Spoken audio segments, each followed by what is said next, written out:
Muy bien, ahora desarrollemos el punto 3. Una condena tardía para los hombres, pero a tiempo para Dios. En ese capítulo 7, ya estamos en el capítulo 7, en esos primeros 4 versículos,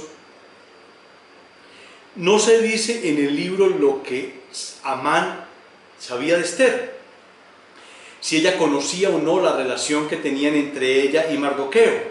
Pudo sentirse aún más aterrorizado ante la expectativa de presentarse en el segundo banquete que ofrecía la reina. Este es el quinto banquete de toda esta historia que menciona el libro. 2 fueron dados por el rey, 1 por la reina Vasti y 2 ahora tiene Esther. Durante este banquete el rey volvió a preguntarle nuevamente a la reina Esther: ¿cuál es tu petición?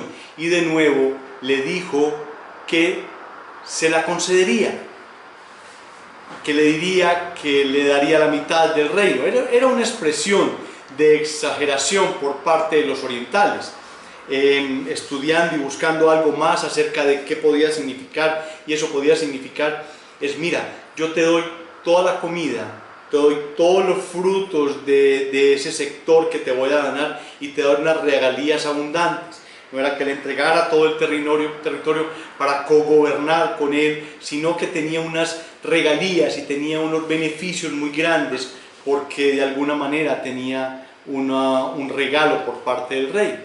Miren lo que dice Eclesiastés capítulo 3 versículo 1. Eclesiastés capítulo 3 versículo 1, y vamos a leer el versículo 1 y el 7.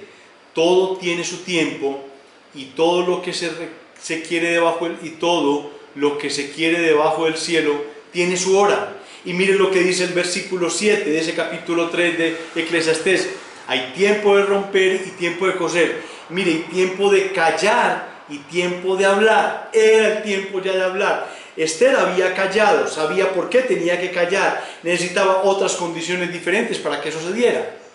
Esta vez la reina fue directo al grano y pidió que se le concediera la vida a ella y a su pueblo. Miren lo que dice. Entonces la reina Esther respondió y dijo: oh rey, si he hallado gracia en tus ojos, y si el rey place, séame dada mi vida por mi petición y mi pueblo por mi demanda. Entonces porque hemos sido vendidos, yo y mi pueblo, para ser destruidos, para ser muertos y exterminados. Si para siervos y siervas fuésemos vendidos, me callaría. O sea, si nos van a vender como esclavos, me callaría, pero nuestra muerte sería para el rey un gran daño irreparable. En este momento fue claro para Asuero cuál era la nacionalidad de ella. Quizás el rey ya lo sabía, pero si no, le quedó muy claro que ella era también judía. Ella explicó que todo su pueblo había sido vendido a muerte, exhibiendo una actitud de sumisión al rey con todo tino.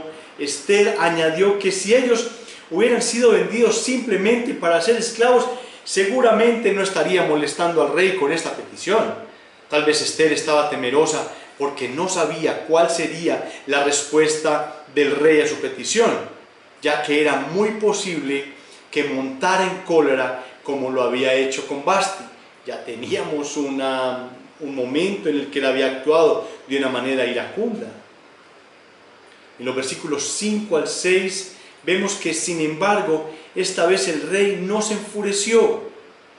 Solicitó más información acerca de lo que estaba causando ese mal a Esther y a su pueblo. Sin duda, el rostro de Amán se llenó, se dibujó el terror en su cara al darse cuenta de que estaba a punto de ser delatado ante el hombre más poderoso de la humanidad, de la tierra. Amán seguramente sabía que su ejecución era algo seguro, ahora que el destino estaba en su contra.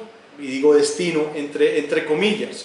Esther reveló que el malvado Amán era el enemigo acérrimo de su pueblo. Lo dijo ya con sus nombres y sus apellidos. Ya contó cuál era el problema y la dificultad que ella tenía cuando el rey la vio, luego de que él dejara que tocara el cetro. versículos 7 a 8. En ese preciso momento el rey, ahí sí se encolerizó. Había sido engañado, completamente engañado. Y no se menciona la razón por la cual el rey dejó el palacio para irse a su huerto. Él salió de ahí. Se ha sugerido que posiblemente era para controlar la ira que estaba teniendo, pero es improbable. Consideramos que ya tenemos varios ejemplos de su conducta. Otros han dicho posiblemente que era para pensar de alguna manera cómo ejecutar legalmente a Amán. Amán tenía un gran prestigio, era el segundo a bordo en el palacio, entonces tenía que saber cómo lo iba a ejecutar. Pero también es improbable, porque cualquier palabra que procede de la boca del rey se constituía como una ley y se ejecutaba. Otros han afirmado que Asuero estaba planeando la forma de evitar que Esther y su pueblo fuesen y su nación desapareciera. Cualquiera que sea de estas razones, Esther y Amán se quedaron en el salón de los banquetes, mientras Asuero salió para su huerto. Mientras Amán rogaba a Esther para que se preservara su vida, aunque se daba cuenta que el rey ya había casi que decidido su suerte, Amán cayó en el lecho en que estaba reclinada Esther. Los persas y posiblemente después los griegos, los romanos y los judíos también usaron una especie de reclinatorios, una especie de sofás cuando ellos comían, y precisamente en ese momento, por casualidad, volvemos a decir nosotros, provocada esa casualidad por la soberanía de Dios, el rey regresó al salón y acusó a Amán de querer violar a la reina. Sin embargo, Amán no quería hacer esto. Él estaba abrumado, él se había desplomado en el lecho de ella, posiblemente rogándole que por su vida. El salón no estaba completamente solo, habían sirvientes, había gente todavía ahí. Sin embargo, había mucha gente todavía que podía decirle al rey lo que estaba pasando, no estaban solos. La palabra cuando dice que cubrieron su rostro, esa palabra cubrieron apoya la idea de que había varias personas presentes. No se sabe cuál es la certeza, ese significado de cubrirle el rostro en ese instante a Amán. Probablemente lo hicieron debido a que consideraban que Amán ya estaba condenado a muerte. Vamos todos, por favor, al Salmo 37.1. Salmo 37.1, y vamos a leer al tercero para que la Escritura nos apoye en esto que estamos diciendo. Miren todo lo que esperamos una cantidad de versículos de que se desvelara toda esta trama que tenía Amán. Miren cómo dice el Salmo 37, versículo 1. No te impacientes a causa de los malignos, ni tengas envidia de los que hacen iniquidad. No hay por qué envidiarlos. Muy rico, tenía muchas posesiones, tenía un gran poder, tenía muchos hijos. No sé si también podía tener harén, no lo sé. Versículo 2, porque como hierba serán pronto cortados. No hay que impacientarse, como estaba impaciente el rey, como estaba impaciente Amán. No hay que impacientarse. Porque como hierba serán pronto cortados y como la hierba verde se secarán. Confía en Jehová y haz el bien, y habitarás en la tierra y te apacentarás de la verdad. Versículos 9 y 10. Arbona, uno de los 7 eunucos del rey,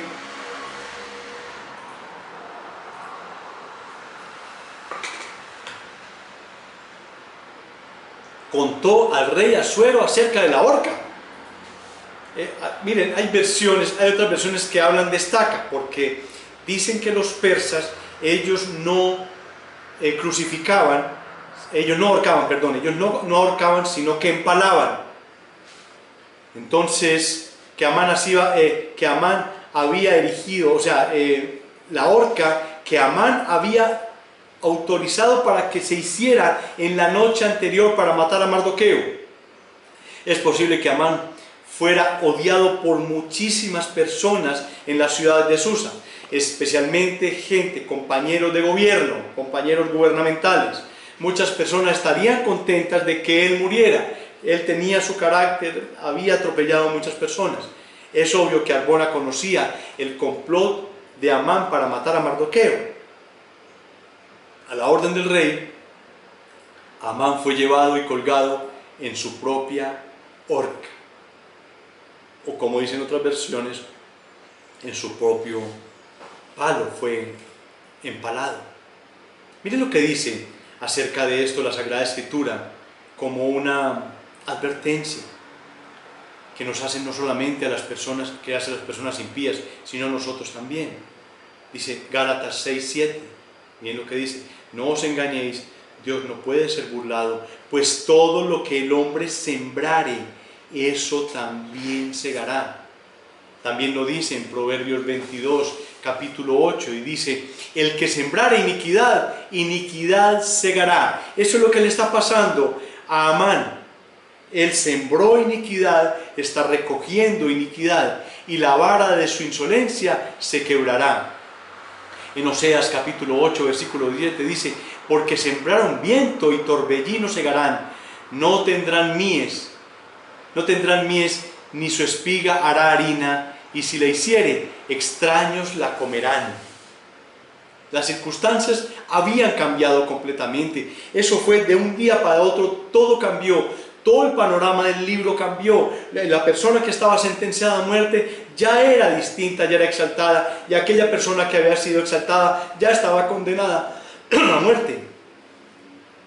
Todo había cambiado, pero los judíos todavía seguían teniendo el problema.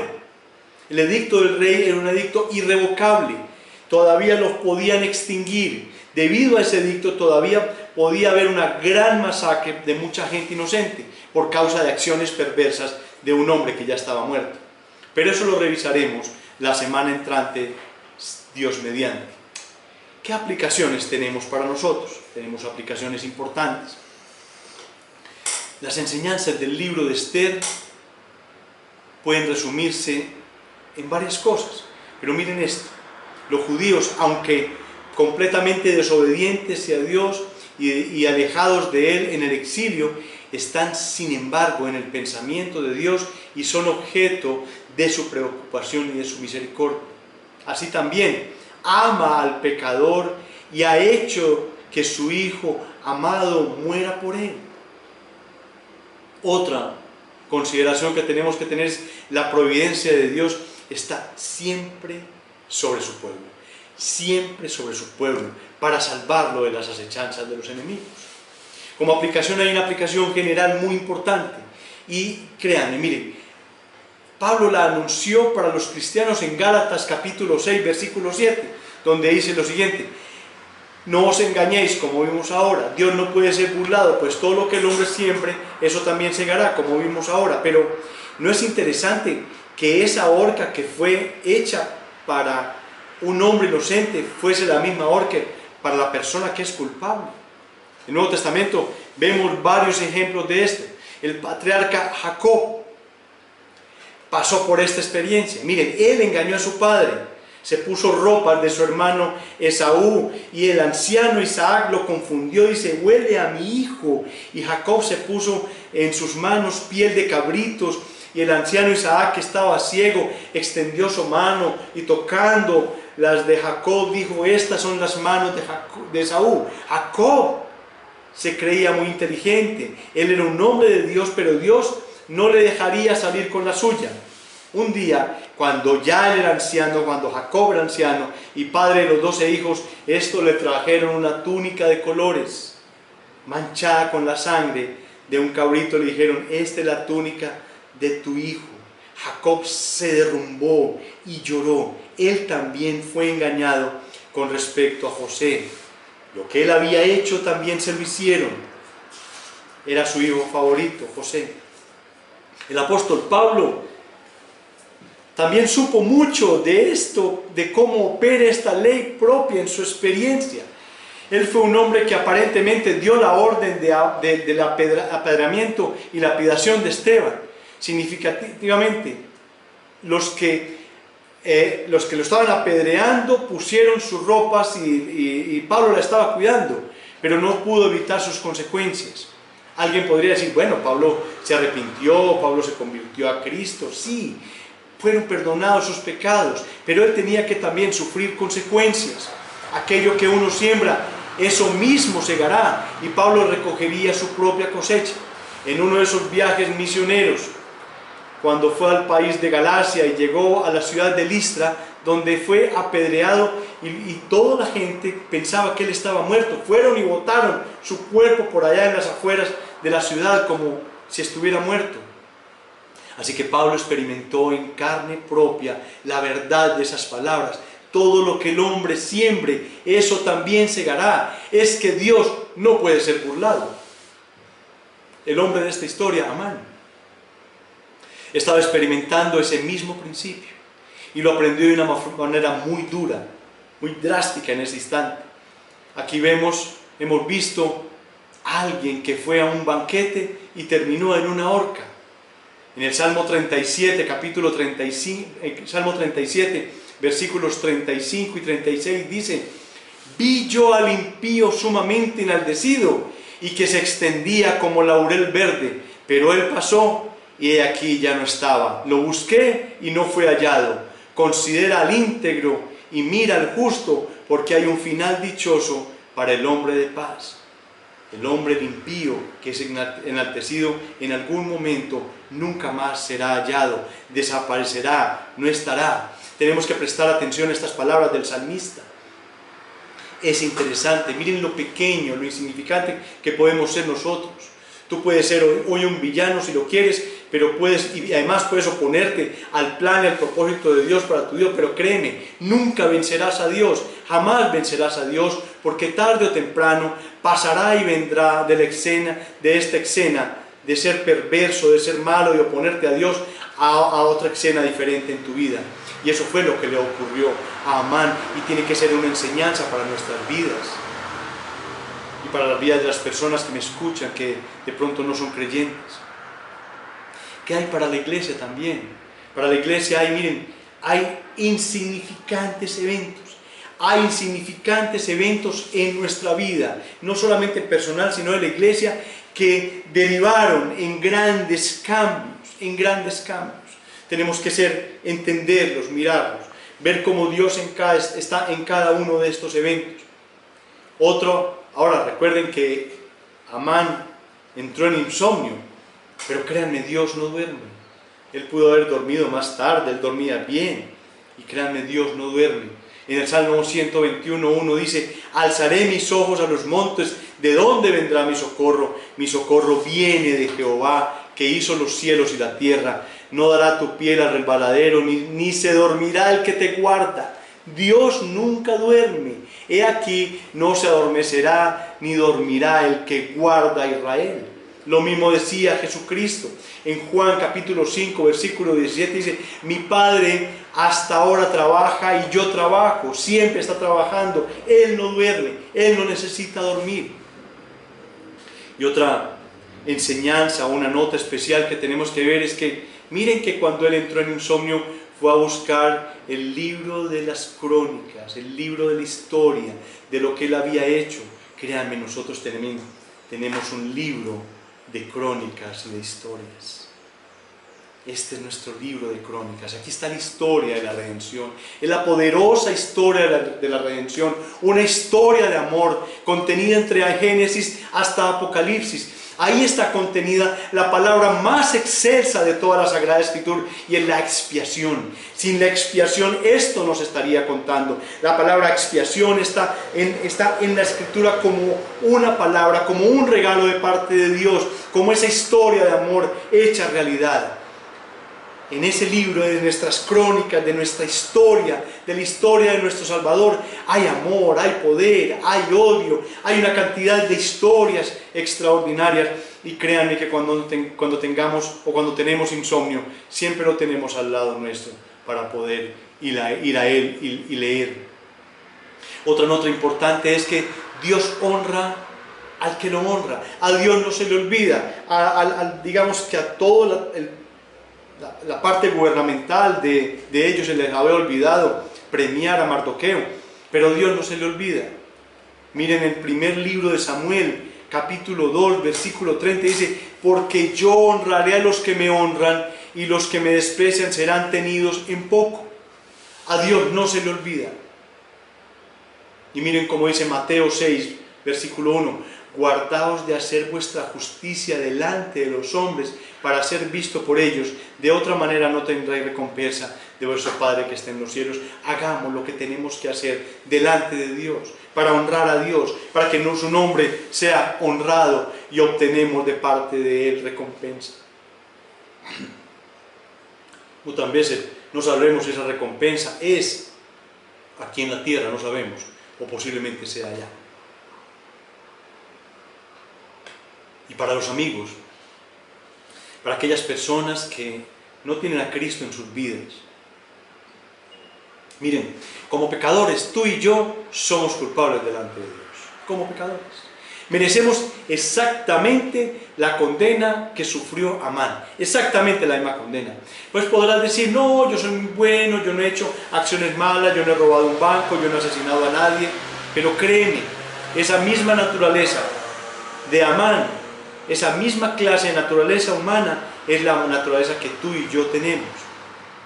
Y esa naturaleza, créeme, está en rebelión contra Dios, se opone completamente a Dios. Si tú no estás con Dios, eres enemigo de Él. Si tú no estás del lado de Dios, eres su enemigo, te opones completamente a Él. Y estando en esa condición de enemigos de Dios, de contradictores de Dios, muertos espiritualmente en pecados y de maldad, estamos completamente alejados de Él. Cristo murió por ti. Cristo fue a la cruz del Calvario, el que no había pecado, perfecto, el Cordero perfecto. He aquí el Cordero perfecto. Él era el Cordero perfecto y murió por ti y por mí. Ocupó tu lugar en la cruz. Estimado amigo, si confías en Él, Él será tu Salvador.